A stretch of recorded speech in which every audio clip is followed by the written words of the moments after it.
Ladies and gentlemen, it is my high honor to introduce Dr. Mark Zuckerberg.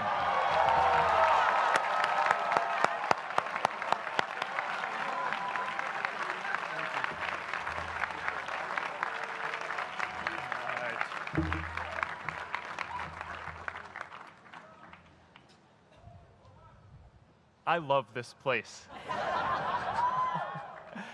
Thank you all for coming out in the rain, the pouring rain. We're going to make this worth it for you. President Faust, Board of Overseers, faculty, friends, alumni, proud parents, members of the ad board, and graduates of the greatest university in the world,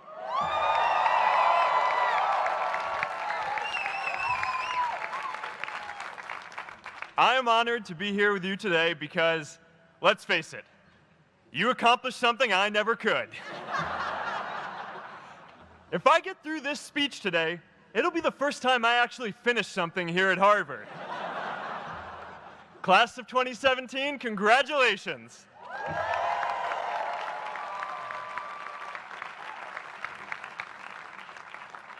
Now, I'm an unlikely speaker today. Not just because I dropped out, but because we're technically in the same generation. We walked this yard less than a decade apart.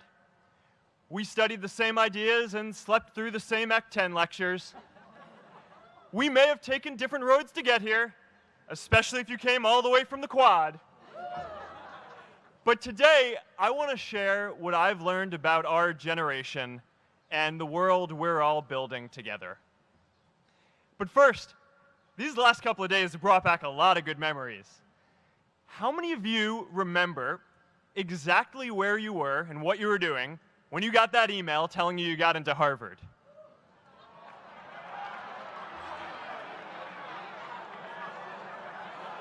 I was playing the video game Civilization, and I ran downstairs and got my dad, and for some reason, his first reaction was to video me opening the email. That could have been a really, really sad video.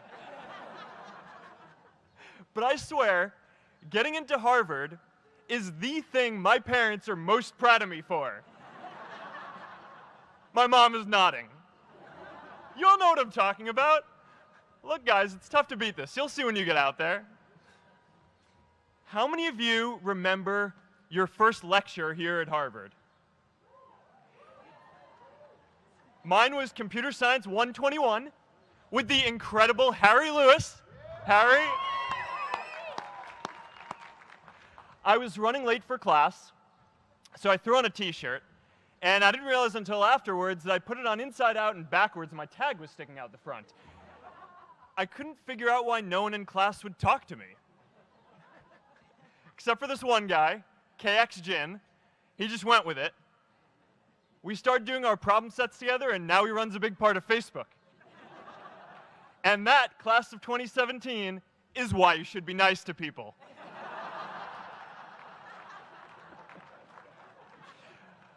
But my best memory from Harvard is meeting Priscilla.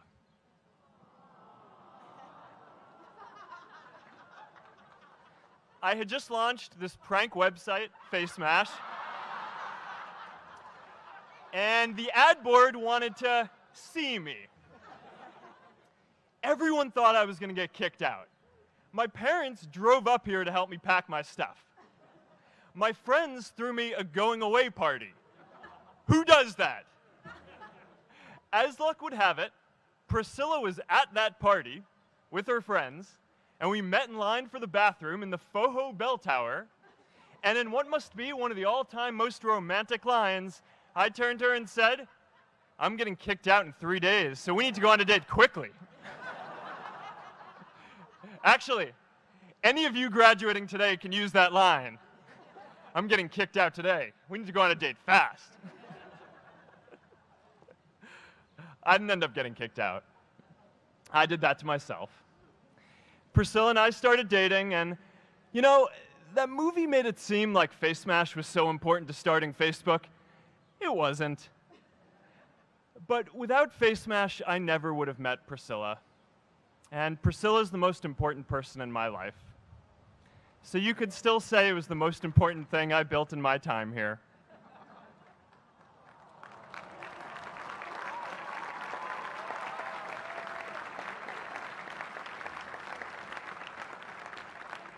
We have all started lifelong friendships here, and some of us even families.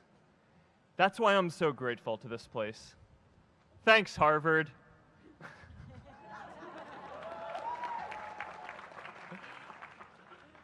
Today, I want to talk about purpose. But I'm not here to give you the standard commencement about finding your purpose. We're millennials. We try to do that instinctively. Instead, I'm here to tell you that finding your purpose isn't enough. The challenge for our generation is to create a world where everyone has a sense of purpose. One of my favorite stories is when JFK went to go visit the NASA Space Center, and he saw a janitor holding a broom, and he asked him what he was doing, and the janitor replied, "Mr. President, I'm helping put a man on the moon." Purpose is that feeling that you are a part of something bigger than yourself, that you are needed, and that you have something better ahead to work for. Purpose is what creates true happiness. And you are graduating at a time when this is especially important. When our parents graduated, that sense of purpose reliably came from your job, your church, your community. But today, technology and automation are eliminating many jobs. Membership in a lot of communities has been declining, and a lot of people are feeling disconnected and depressed and are trying to fill a void in their lives. As I've traveled around, I've sat with children in juvenile detention and opioid addicts who've told me that maybe their lives would have turned out differently if they just had something to do, an after-school program or somewhere to go. I've met factory workers who know their old jobs aren't coming back and are just trying to find their path ahead. For our society to keep moving forward, we have a generational challenge to not only create new jobs, but create a renewed sense of purpose. I remember that night I launched Facebook from that little dorm in Kirkland House. I went to Noakes with my friend KX, and I remember telling him clearly that I was excited to help connect the Harvard community, but one day someone would connect the whole world. The thing is, it never even occurred to me that that someone might be us. We were just college kids. We didn't know anything about that. There were all these great big technology companies with all these resources, and I just assumed one of them would do it. But this idea was so clear to us that all people want to connect. So we just kept working on it, day after day after day. And I know that a lot of you are going to have your own stories just like this. A change in the world that seems so clear that you are sure someone else is going to do it. But they're not. You will. But it's not enough to have that purpose yourself. You also have to create a sense of purpose for others. And I found that out the hard way. You see, my hope was never to build a company. I wanted to have an impact. And as all these people started joining us, I just assumed that that's what they wanted to do too. So I never took the time to explain what it was that I hoped we'd build. A couple years in, some big companies wanted to buy us. I didn't want to sell. I wanted to see if we could connect more people. And we were building the first version of Newsfeed at the time, and I thought, if we could just launch this, it could change how we all learn about the world. Nearly everyone else wanted to sell. Without a sense of higher purpose, this was their startup dream come true, and it tore our company apart. After one particularly tense argument, one of my close advisors told me if I didn't agree to sell the company right now, I would regret that decision for the rest of my life.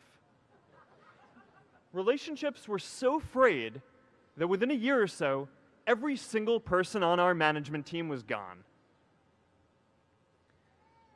That was my hardest time leading Facebook. I believed in what we were doing, but I felt alone. And worse, it was my fault. I wondered if I was just wrong, an imposter, a 22-year-old kid who had no idea how things actually worked. Now, years later, I understand that is how things work when there's no sense of higher purpose. So it's up to all of us to create it so we can all keep moving forward together. And today, I want to talk about 3 ways that we can create a world where everyone has a sense of purpose. By taking on big, meaningful projects together. By redefining equality so everyone has the freedom to pursue their purpose. And by building community all across the world. So first, let's take on big, meaningful projects. Our generation is going to have to deal with tens of millions of jobs replaced by automation like self-driving cars and trucks. But we have the potential to do so much more than that. Every generation has its defining works. More than 300,000 people worked to put that man on the moon, including that janitor. Millions of volunteers immunized children around the world against polio, and millions of more people built the Hoover Dam and other great projects. And now it's our generation's turn to do great things. Now I know, maybe you're thinking, I don't know how to build a dam. I don't know how to get 1 million people involved in anything. Well, let me tell you a secret. No one does when they begin. Ideas don't come out fully formed. They only become clear as you work on them. You just have to get started. If I had to know everything about connecting people before I got started, I never would have built Facebook. Movies and pop culture just get this all wrong. The idea of a single eureka moment is a dangerous lie. It makes us feel inadequate because we feel like we haven't had ours yet. And it prevents people with seeds of good ideas from ever getting started in the first place. Oh, and you know what else movies get wrong about innovation? No one writes math formulas on glass, okay? All right? That's not a thing, okay? It's really good to be idealistic, but be prepared to be misunderstood. Anyone working on a big vision is going to get called crazy, even if you end up right. Anyone taking on a complex problem is going to get blamed for not fully understanding it, even though it's impossible to know everything up front. Anyone taking initiative will always get criticized for moving too fast because there's always someone who wants to slow you down. In our society, we often don't take on big things because we're so afraid of making mistakes that we ignore all the things wrong today if we do nothing. The reality is, anything we do today is going to have some issues in the future. But that can't stop us from getting started. So what are we waiting for? It is time for our generation-defining great works. How about stopping climate change before we destroy the planet and getting millions of people involved, manufacturing and installing solar panels? How about curing all diseases and getting people involved by asking volunteers to share their health data, track their health data, and share their genomes? You know, today, our society spends more than 50 times as much treating people who are sick as we invest in finding cures so people don't get sick in the first place. It makes no sense. We can fix this. How about modernizing democracy so everyone can vote online? And how about personalizing education so everyone can learn? These achievements are all within our reach. Let's do them all in a way that gives everyone in our society a role. Let's do big things, not just to create progress, but to create purpose.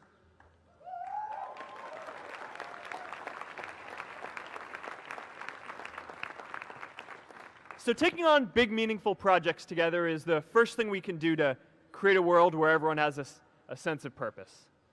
The second is redefining our idea of equality so everyone has the freedom to pursue their purpose.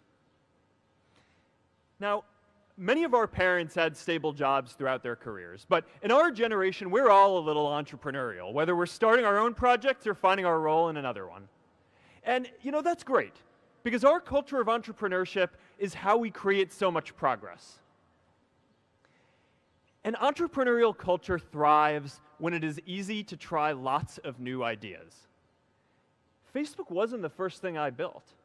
I also built chat systems and games, study tools and music players, and I'm not alone. J.K. Rowling got rejected 12 times before she finally wrote and published Harry Potter. Even Beyoncé had to make hundreds of songs to get Halo. The greatest successes come from having the freedom to fail. Now, today, we have a level of wealth inequality that hurts everyone. When you don't have the freedom to take your idea and turn it into a historic enterprise, we all lose.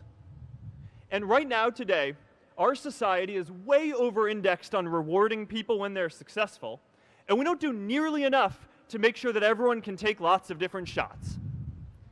Now, let's face it. There is something wrong with our system when I can leave here and make billions of dollars in 10 years, while millions of students can't even afford to pay off their loans, let alone start a business.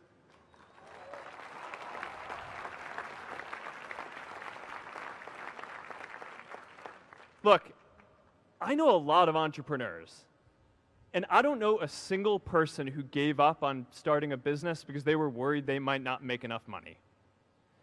But I know too many people who haven't had the chance to pursue their dreams because they didn't have a cushion to fall back on if they failed.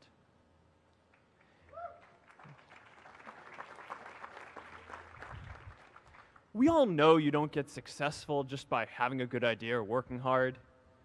You get successful by being lucky too. If I had to support my family growing up instead of having the time to learn how to code, if I didn't know that I was going to be fine if Facebook didn't work out, then I wouldn't be standing up here today. And if we're honest, we all know how much luck we've had to get to this point in our lives.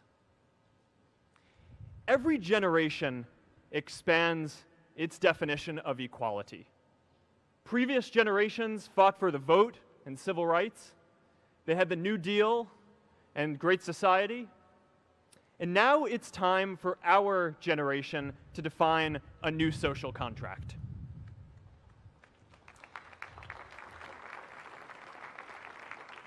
We should have a society that measures progress not just by economic metrics like GDP, but by how many of us have a role we find meaningful. We should explore ideas like universal basic income to make sure that everyone has a cushion to try new ideas.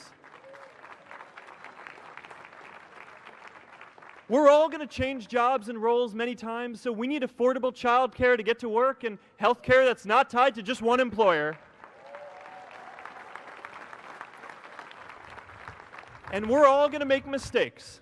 So we need a society that's less focused on locking us up and stigmatizing us when we do. And as our technology keeps on evolving, we need a society that is more focused on providing continuous education through our lives.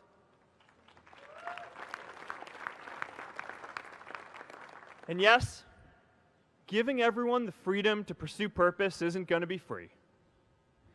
People like me should pay for it. And a lot of you are going to do really well, and you should too.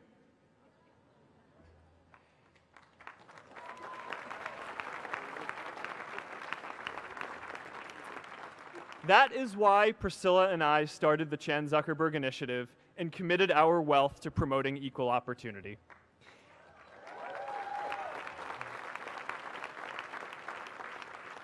These are the values of our whole generation. It was never a question of if we were going to do this. The only question was when.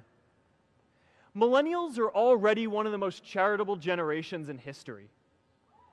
In just 1 year, more than 3 in 4 US millennials donated to charity, and more than 7 in 10 raised money for another one. But it's not just about giving money. You can also give time. And I promise you, if you just take an hour or two a week, that's all it takes to give someone a hand and help them reach their potential.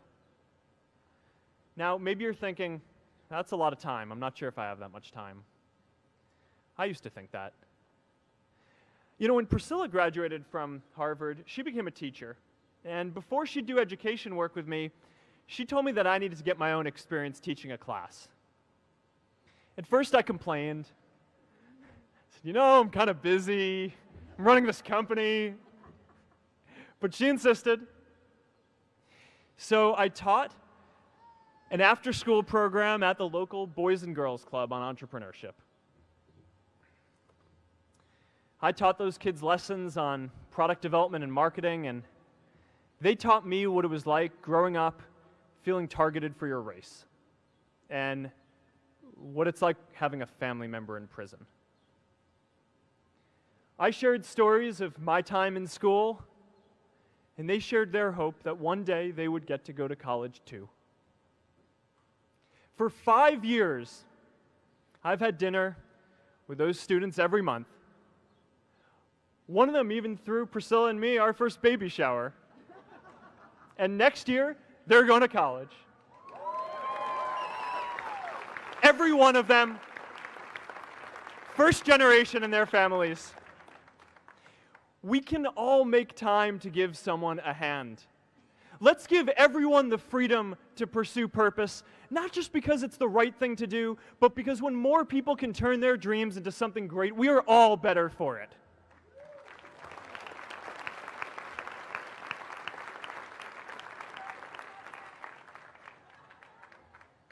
Purpose doesn't only come from work. The third way we can create a sense of purpose for everyone is by building community. And in our generation, when we say purpose for everyone, we mean everyone in the world. Now, quick show of hands. How many of you here are from another country? All right, now keep your hands up. How many of you are friends with one of these folks? Now we're talking. See, we have grown up connected. In a recent survey of millennials around the world, asking what most defines our identity, the most popular answer wasn't nationality, ethnicity, or religion. It was citizen of the world. That's a big deal. Every generation expands the circle of people we consider one of us. And in our generation, that now includes the whole world. We understand that the great arc of human history bends towards people coming together in ever greater numbers, from tribes to cities to nations, to achieve things that we could not on our own. We get that our greatest opportunities are now global. We can be the generation that ends poverty, that ends disease. And we get that our greatest challenges need global responses too. No country can fight climate change alone or prevent pandemics. Progress now requires coming together, not just as cities or nations, but also as a global community. But we live in an unstable time. There are people left behind by globalization across the whole world. And it's tough to care about people in other places when we don't first feel good about our lives here at home. There's pressure to turn inwards. This is the struggle of our time. The forces of freedom, openness, and global community against the forces of authoritarianism, isolationism, and nationalism. Forces for the flow of knowledge, trade, and immigration against those who would slow them down. This is not a battle of nations. It is a battle of ideas. There are people in every country for more global connection, and there are good people against it. And this isn't going to be decided at the UN either. It's going to happen at the local level when enough of us feel a sense of purpose and stability in our own lives that we can start to open up and care about everyone else too. And the best way to do that is to start building local communities right now.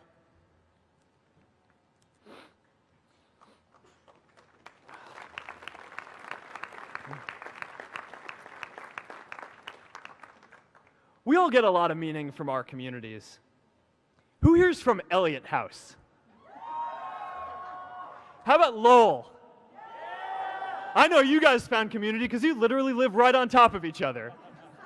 And Mather? I'll just leave that there. Whether our communities are houses or sports teams, churches or a cappella groups, they give us that sense that we are a part of something bigger, that we are not alone. They give us the strength to expand our horizons.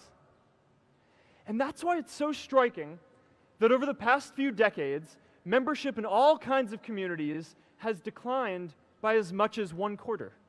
That's a lot of people who now need to find a sense of purpose somewhere else.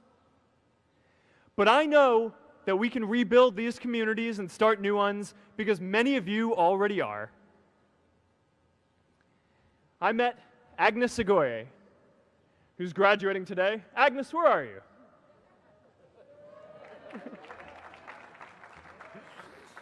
Agnes spent her childhood navigating conflict zones with human trafficking in Uganda, and now she's trained thousands of law enforcement officials to keep communities safe.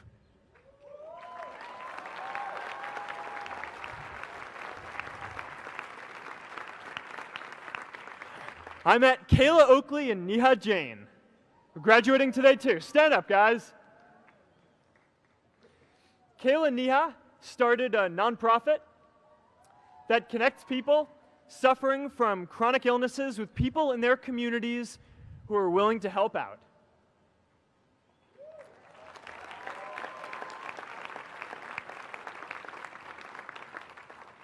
And I met David Razu Aznar, who's graduating from the Kennedy School today. David, stand up.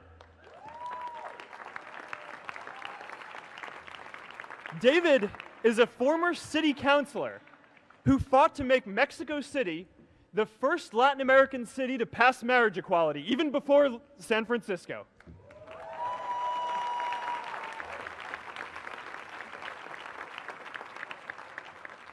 And this is my story too. A student in a dorm, connecting one community at a time and keeping at it until one day we can connect the whole world. Change starts local. Even global change starts small with people like us. In our generation, the struggle of whether we connect more, whether we achieve our greatest opportunities, comes down to this: your ability to build communities and create a world where every single person has a sense of purpose.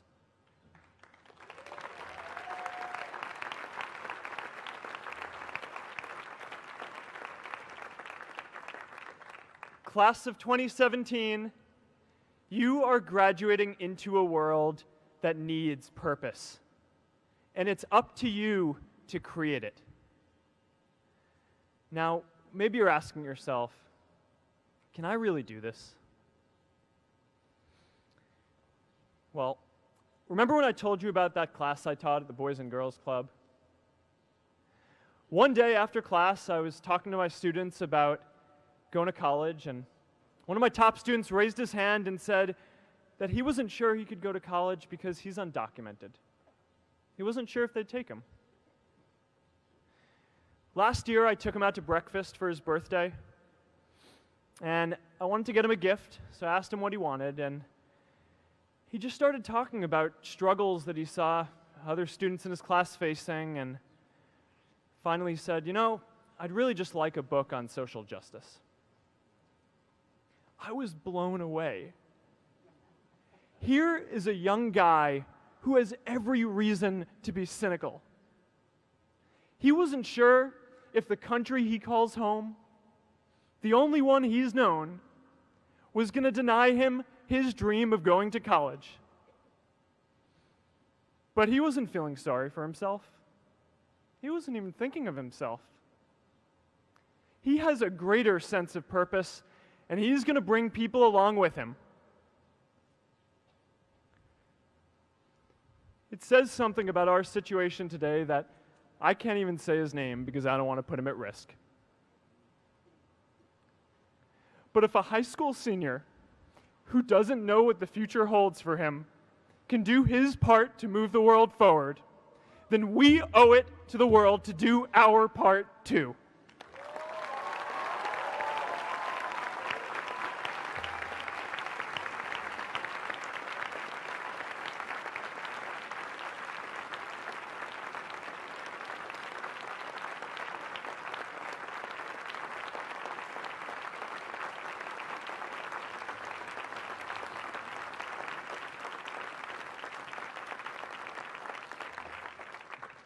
So before you walk out those gates one last time, and as we sit here in front of Memorial Church, I'm reminded of a prayer, Misha Berach, that I say whenever I face a big challenge, that I sing to my daughter, thinking of her future when I tuck her in at night.